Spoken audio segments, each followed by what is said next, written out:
Salut Geneviève, voici la prise 2 de mon compte rendu de lecture. Je m'appelle Justin Bray, je suis dans le groupe 41 et aujourd'hui je te parle de Danger mortel écrit par Robin Cook.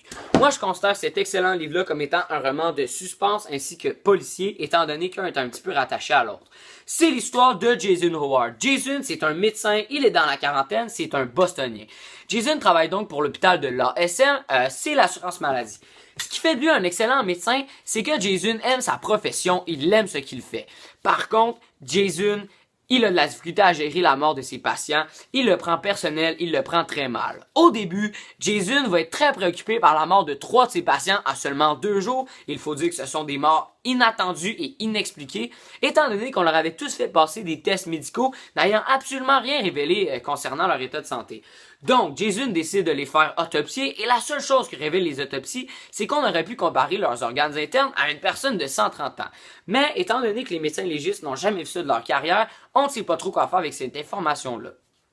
Puis, Jason reçoit l'invitation d'un chercheur réputé pour la SM, il se nomme Monsieur Alvin Ice. Cette invitation-là est sous prétexte qu'il devait lui faire part d'une importante découverte majeure qu'il avait faite ces derniers temps. Donc, au restaurant, alors que Monsieur Ice s'apprêtait à lui faire part de sa grande découverte, il s'effondrit par terre et il meurt subitement en crachant du sang, une mort tragique. Alors, Jason, tout au long de l'aventure, va tenter d'élucider de quoi s'agissait la fameuse découverte que Monsieur Ice prétendait avoir faite, ainsi que de comprendre le pourquoi du comment de la mort de ses patients si inexpliqués. Pour ce faire, Jason, tout au long de l'aventure, va faire appel à Madame Carol Donné. Madame Donné, c'est l'ex-conjointe de Monsieur Ice. Elle est une stripteaseuse à Boston.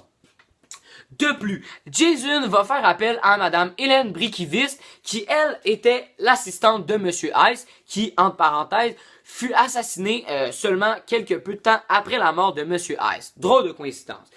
Et Jason, en même temps que tout ça, va commencer un début de relation amoureuse avec Madame Shirley Montgomery, qui, elle aussi, travaille pour l'ASM. Elle travaille dans l'administration et par la relation qu'elle va entretenir avec Jason, va elle aussi commencer à s'intéresser à la découverte que Monsieur Ice prétendait avoir faite, ainsi qu'à la mort subite des patients de Jason.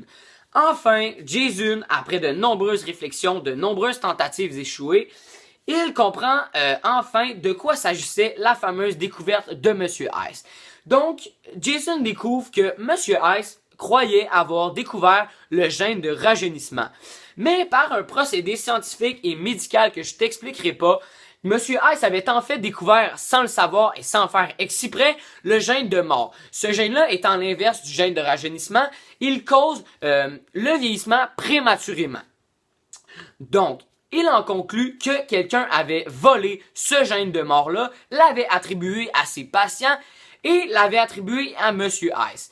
Et à la toute dernière seconde, on apprend que c'est Madame Shirley Montgomery qui avait commencé un début de relation amoureuse avec Jason. Elle, on la croyait si gentille, si honnête, si respectable. Et là, tout d'un coup, on apprend que c'est maintenant tout le contraire. C'est elle qui est à la tête de toute cette affaire. C'est elle la criminelle, c'est elle la psychopathe.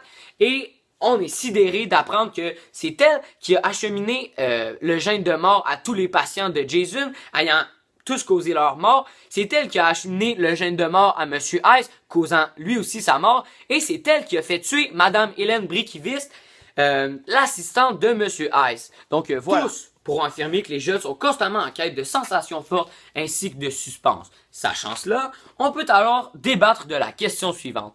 Est-ce que l'excellent roman Danger mortel, ici présent, peut plaire ou susciter l'intérêt d'un secondaire 4? Eh bien Geneviève, sache que j'affirme que Danger mortel peut définitivement plaire ou susciter l'intérêt d'un élève de 4e secondaire.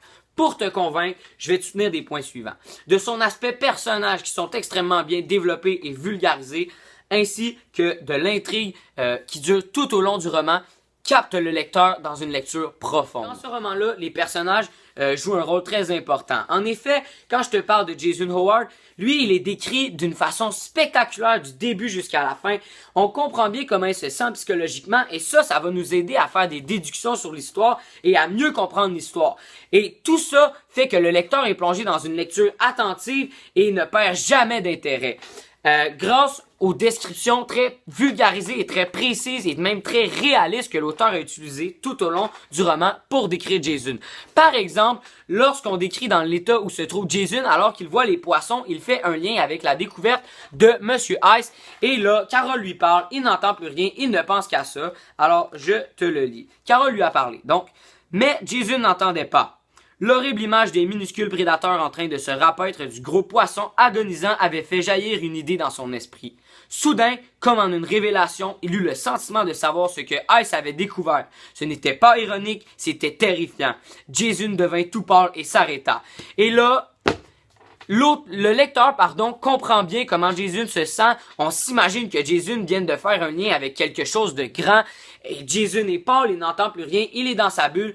Et là, le lecteur est éclairé, il comprend bien comment Jason se sent. Et c'est ce qui fait que ce roman est extrêmement bien décrit tout le long. Et je vous le dis, c'est comme ça tout le long du roman. On décrit les personnages d'une façon très spectaculaire, surtout Jason qui est notre personnage principal. Roman, il est encore une fois question d'un autre personnage qui est très important. Il s'agit là de Monsieur Alvin Ice. Alvin est décrit d'une façon encore une fois très formidable et c'est pour ça qu'on comprend bien son état psychologique et son état physique malgré qu'il soit décédé au début du roman.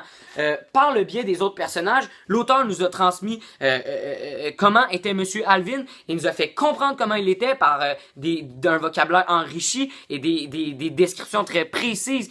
Donc, ça fait que le lecteur comprend mieux l'histoire, comprend mieux le personnage et peut en faire des déductions avec le reste de l'histoire. Par exemple, lorsque Monsieur Ice arrive au restaurant, Jason constate qu'il semble pas dans son assiette et il trouve qu'il est mal habillé comparé aux autres gens dans le restaurant ainsi que lui qui sont habillés très chic. Donc, je te le lis. Jason remarqua combien Ice semblait déplacé au milieu de l'élégant décor et des dîneurs habillés avec recherche. Il avait remplacé sa blouse de labo maculée par une veste de tweed fatiguée avec une pièce au coude. Il semblait marcher avec difficulté et Jason se demanda si l'homme n'avait pas bu. Et là, comme j'ai dit, on peut en faire des discussions. Est-ce qu'on sait si le but peut-être va-t-il porter des propos incohérents durant le souper? C'est seulement un exemple. De plus, on s'imagine très bien Monsieur Ice arriver, il semble un petit peu pas dans son assiette, avec sa chemise un petit peu sale, et là, il ne cadre pas du tout dans le décor, il n'est pas chic, et c'est très clair de se faire des images, et je te le dis, c'est comme ça tout le long du roman. C'est ce qui fait qu'on comprend bien le personnage, qu'on comprend bien le contexte, et c'est ce qui fait que le lecteur accroche bien. Donc, en gros, c'est à cause des descriptions qui sont claires et précises et enrichies qui font que le lecteur accroche et comprend bien l'histoire et en fait des déductions. C'est ce qui fait que ce formidable roman est très passionnant et captivant. Dans ce roman-là, le lecteur va se sentir intrigué du début jusqu'à la fin. En effet, par le biais de l'enquête que va mener Jason, qui va faire passer le lecteur dans toutes sortes d'émotions, va faire qu'il va accrocher, qu'il va rentrer dans une lecture profonde et attentive sans jamais perdre d'intérêt, et c'est ce qu'on veut. En effet, parce que Jason va souvent croire qu'il va aboutir sur une explication ou sur un indice, et là, on se rend au bout de ça, et bang, fausse piste, et il faut recommencer à chercher. Par exemple, lorsque Jason croit pouvoir soutirer des indices de Monsieur Hong et Monsieur Darwin de chez Jane Inc., il se rend à leur bureau, et là, durant l'entretien, il demande à Monsieur Darwin, « N'avez-vous aucune idée de ce que pouvait vouloir dire Ice? » Là, Monsieur Darwin répond, « Malheureusement non, Ice se montrait toujours plutôt secret. » Et là, bang, comme je viens de le dire, on était sûr d'être sur une piste.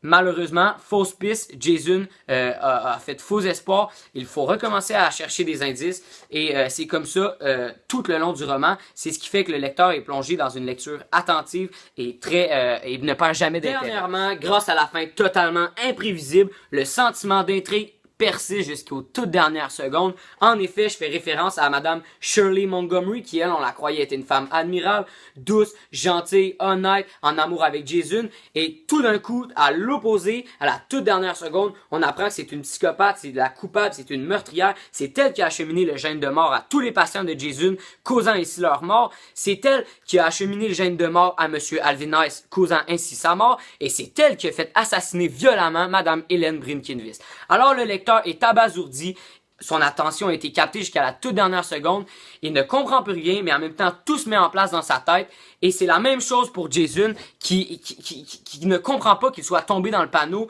Il s'est fait jouer un tour et il ne comprend pas. Alors je cite: En gardant son beau visage calme et son élégance parfaite, Jason ne parvenait pas à croire que c'était la femme qu'il avait toujours admirée. Alors, il parle ici de Madame Shirley et ne comprend pas, il s'est fait berner par cette femme si séduisante, si gentille, et on n'y comprend rien. Parce que, en gros, c'est que le lecteur nous a transportés dans un corridor bien respecté du début jusqu'à la quasi toute fin, et aux dernières secondes, dans les toutes dernières pages, le lecteur fait un revirement de situation impressionnant et on change de direction. L'histoire est apportée à un niveau totalement différent.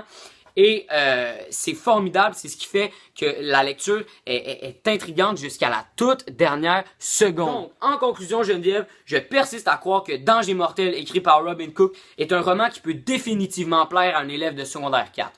En effet, grâce à ces personnages si bien décrits qui servent à comprendre l'histoire et à faire des liens qui se traduisent par Jason Howard, notre personnage principal, ainsi que Monsieur Alvin Ice, qui sont des personnages très importants, et aussi grâce au sentiment d'intrigue qui nous occupe tout au long de notre lecture, nous garde en haleine, et je fais référence à l'enquête que va mener Jason, ainsi qu'à la fin totalement inattendue avec un revirement de situation. Et peut-être un jour, sait-on, on va vraiment trouver le gène de rajeunissement et ça va faire l'affaire de bien des gens. Bonne soirée, c'était mon compte rendu de lecture, j'espère que vous avez aimé.